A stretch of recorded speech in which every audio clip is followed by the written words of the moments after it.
Welcome to the In Shape Fitness Show. I'm Kim Watkins. I'll be your trainer, and today's workout is called the Core Camp.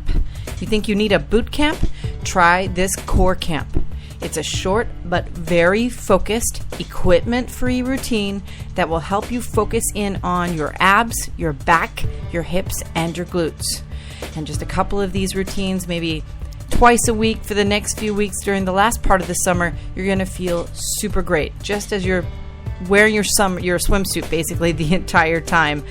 I know I hope to be. So let's get you started. Stand on up for me. Kick off your shoes. I actually really prefer that you're going to do this workout in your bare feet, even though we're going to do a little bit of jumping. If you have any orthopedic issues, of course, talk to your doctor before you start any exercise program. But bare feet means that you can use all four corners of your feet really well, and I prefer that so that you strengthen your feet, strengthen your ankles, and then you can do more in general in terms of your exercise life. Okay, so let's start marching in place. Make sure that your shoulders are back, your ears are over your shoulders, right? So your chest is lifting with your breath in through your nose and out through your mouth. Your abs are contracted. Really want to focus on that as you march in place for 30 seconds. Time starts now. Make sure you swing your arms forward and back. Make sure that you're lifting your knees up deliberately and slowly so that you can emphasize the work that you have to do to stabilize your body on the foot that's on the floor. If you just march super fast and you don't sort of like without thinking about it, your momentum is going to build up and your body isn't going to have to actually work as hard. Okay, now take it up to a jog. Now here's where some momentum is okay. You're going to be jogging in place. Add a shoulder press if you can. 30 seconds. Time starts now. Make sure that shoulder press is, again, very deliberate. The precision and the slow controlled movement that you want to use as you press up and pull down. The negative resistance and the control that you exert really help maximize your output. And what we're talking about, of course, with all exercise is metabolic output, the energy that you need to generate in your body to move, contract your muscles, and move your body is what will ultimately help get some fat burning going on in your body and help you lose weight, feel great, tone your muscles, and, of course, prevent injuries and just make you feel all around strong and healthy. Okay. So our first move is a bunny hop. We are going to be doing some jumping, as I said before. If for some reason you are totally against jumping, then do a little shuffle with your feet. But we're bunny hopping, so put your hands on your hips. Keep your back straight. We want to get the heart rate really super high here, and then we're going to sustain that heart rate level by combining strength moves with the sort of more aerobic moves that we're going to be doing. So you're jumping, you're landing lightly on the balls of your feet, you're keeping your back straight, you're keeping your tummy muscles engaged the entire time. Time is going, it's about 10 seconds in, but we're going to probably push this a little longer than 30 seconds just for fun. So keep it going. If you are already really super fit and you want to do something additional here, do either a lateral bunny hop or a twist through the torso. You've got 15 more seconds. One of the reasons why we love bunny hops and jumping in general in terms of the core is because it is so good for your butt. 3 seconds. Okay, now keep bunny hopping. The next move that we're going to do, if you absolutely can't jump anymore, then go ahead and take it down to a march or a jog in place or something. But you're going to do something called a tuck jump. And you're not going to be able to do that many of them. You want to do bunny hops in between, but we're going to say 5, 4, 3, 2, 1. You want to jump as high as you can. You want to get your knees up towards your chest. Ready? 5, 4, 3, 2, 1. Jump high. Get those knees up. Tuck jump, we call them. 5, 4, 3, 2, 1. Tuck jump. Very good. 5, 4, 3, 2, 1. Tuck jump. We're going to do 3 more, and remember, you're bunny hopping in between these. 5, 4, 3, 2, 1, tuck jump. 5, 4, 3, 2, 1, tuck jump. And coming up here on the last one, make it a good one. 5, 4, 3, 2, 1, tuck jump. Awesome.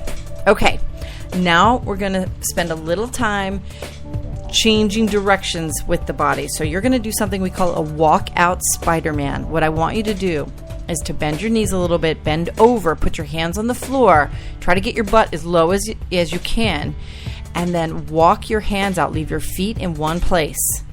Walk your hands out to push-up position. Make sure your butt is down, which means your ab muscles all engaged together as one unit. Now bring your right knee around to your right elbow. Squeeze your tummy muscles on the side there. Then stretch the leg back out, walk your hands back, and stand all the way up, fully erect to an anatomically correct standing up position. Then start over and do it again, this time with the left knee and the left elbow. Time starts now for this walk out Spider-Man. Good job on that first one. You won't do that many of these in 30 seconds, but just keep moving. The heart rate is already up, and now you're adding insult to injury in some ways because you're confusing your heart because it has to send blood out in different directions as you change directions and move different parts of your body. So good for you. Any type of thing like this, or the reverse where you squat down and walk your feet back into modified or full burpees or squat thrusts. Same concept. You're changing directions, working your legs and your glutes and your back and your shoulders. Your ab muscles have to be engaged the entire time. It's just all involved, and that's why it's so effective. Finish the one that you're on, and then stay in push-up position. You're not gonna get off. You're not gonna move from this position after you finish that last one that you're on. Get yourself back into push-up position. Now lift your left hand up off the floor and turn your body to the left. So your right hand is on the floor. Use the whole hand, by the way, and you're going to twist your torso to face the left direction, facing your wall on the left. Then don't hyperextend the left arm, by the way. It should be standing straight up, pointing towards your ceiling or the sky. Then slowly lower the left hand back down and then lift the right arm up. This is a rotational reach or side plank to side plank, depending on how you want to call this exercise, but time starts now, and this is the rotational reach.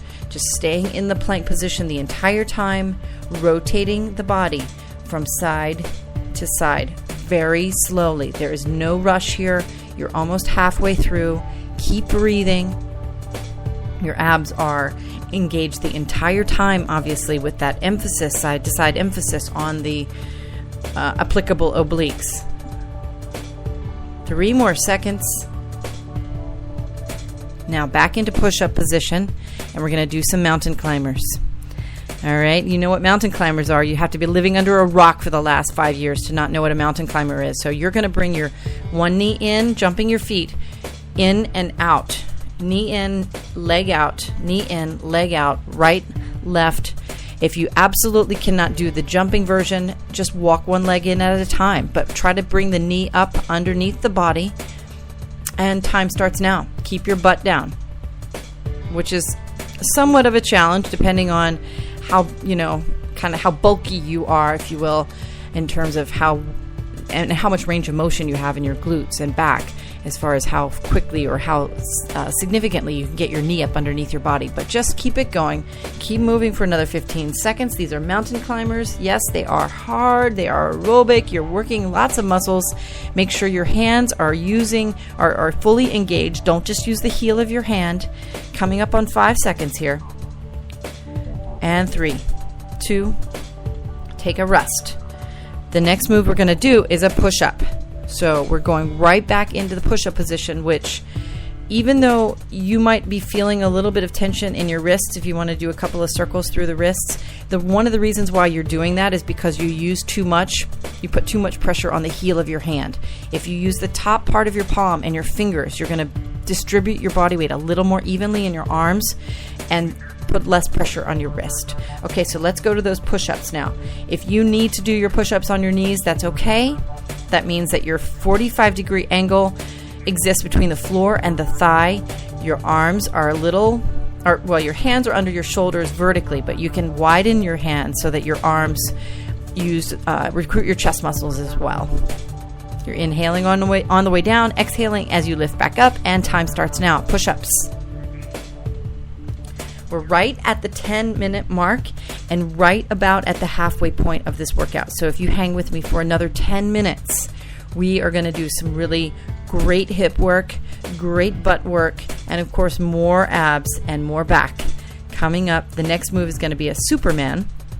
So we're going to be working the lower back specifically.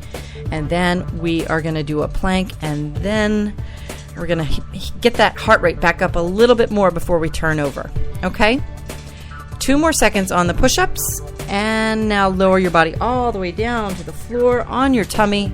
Let's stretch your arms forward and do a couple of Supermans. For 30 seconds, you're going to take a deep breath in, and as you exhale, lift your head and your arms and your chest, lift your legs, and contract your lower back. Time starts now. Take your time. Pause at the top so that you can squeeze and lower your body back down with complete control.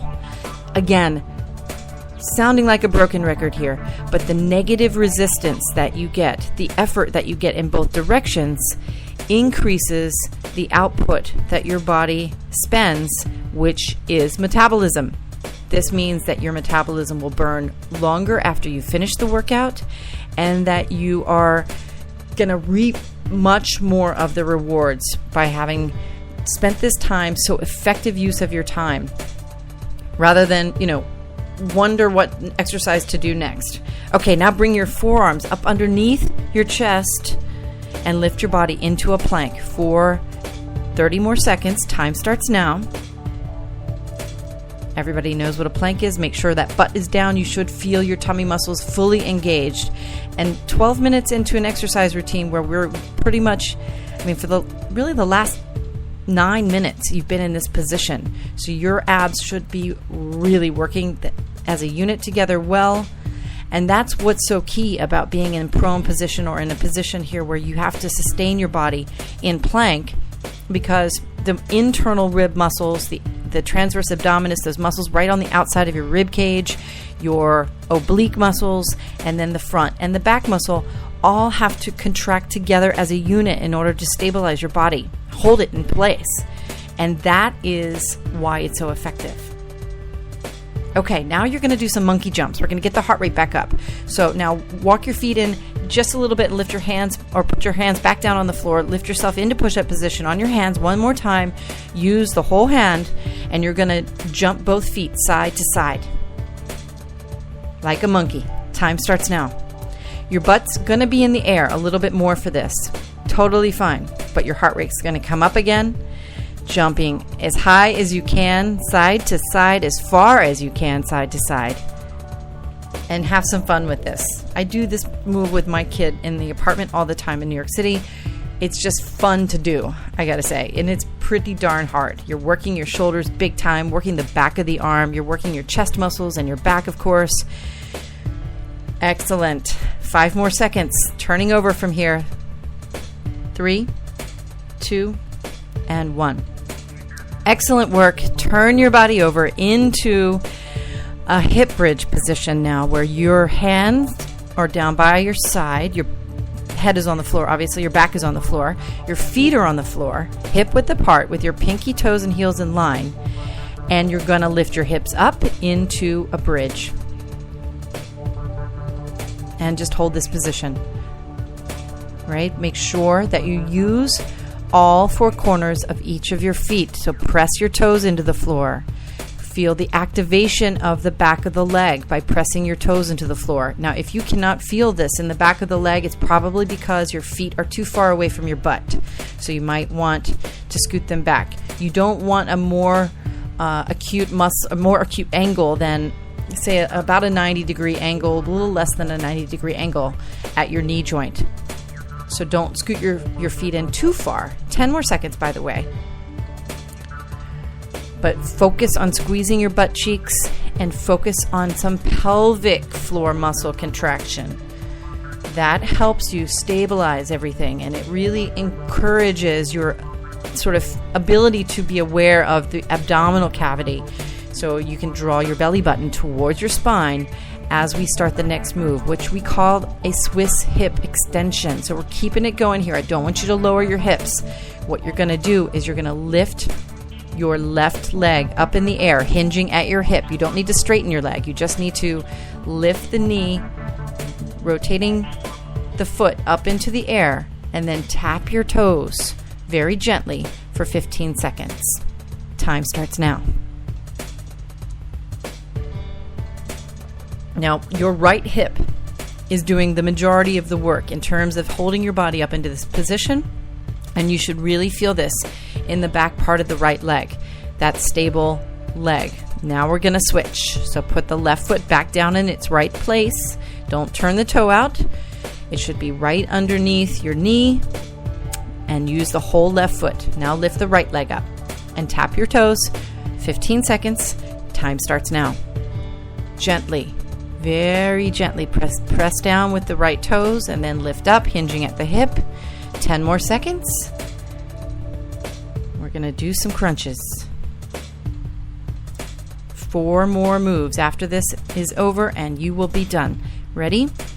And now put both feet back down on the floor. Lower your hips slowly. Bring your hands behind your head so your knees are still bent.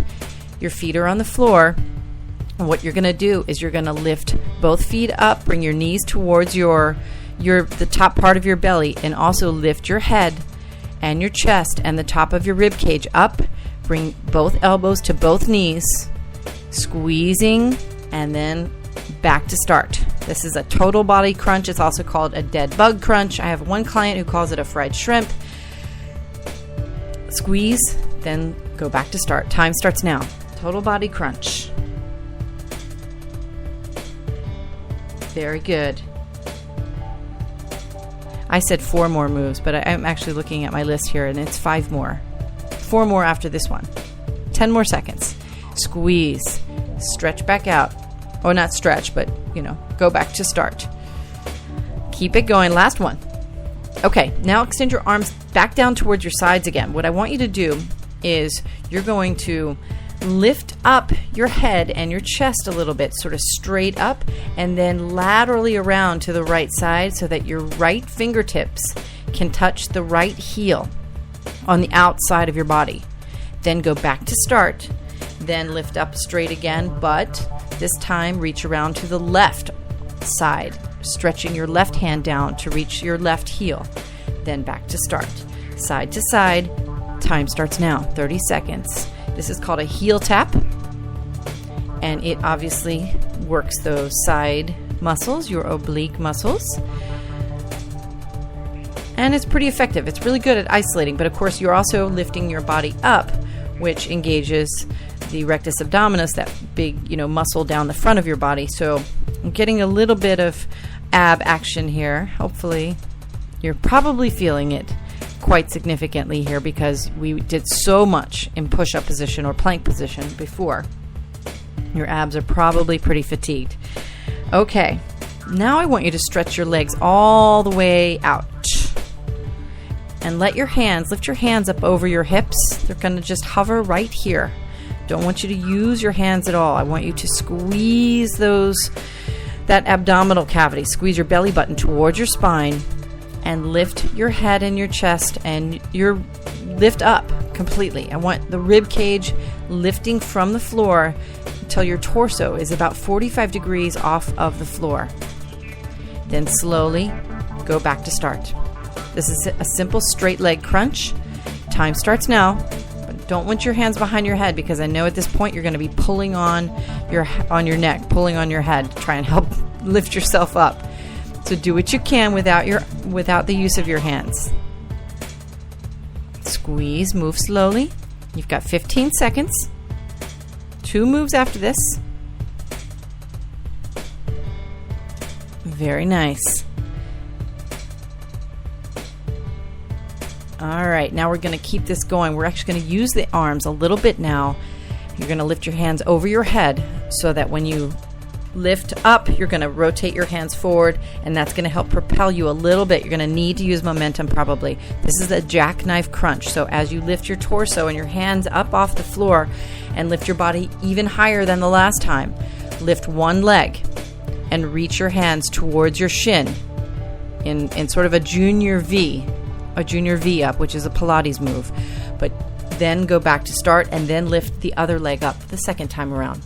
Time starts now. We're just at that 20-minute mark, and after this, we've got one reverse crunch to do, and you're done. So hang with me for another 75 seconds. All right, jackknives are going here. Take your time. Remember that belly button needs to be sort of squeezing in and up toward the spine in order for you to keep everything engaged. Allow your body to use everything that it has in that body, in that region, you know? You're not going to burn fat off by doing crunches, but what you can do by doing lots and lots of ab work, that's why the core camp sort of concept is so important. You can stabilize your core and functionally use it more productively, which means that you can do more running, you can do more biking, you can do more swimming, you can do those things with better performance and thus turn into that metabolic machine that you need to be. Okay, last move, stick your hands down beside your body again, even tuck them up underneath your butt, and then lift your legs straight up into the air. Last thing we're doing is a reverse crunch. Really focus a little bit in on those lower abs, squeeze your tummy muscles, and lift your butt straight up. Time starts now. You want to control the movement of your feet. And as always, once you get to that top apex point, you want to control your body on the way back down. So it's not up, up, up. It's lift up, lower down slowly. 10 more seconds.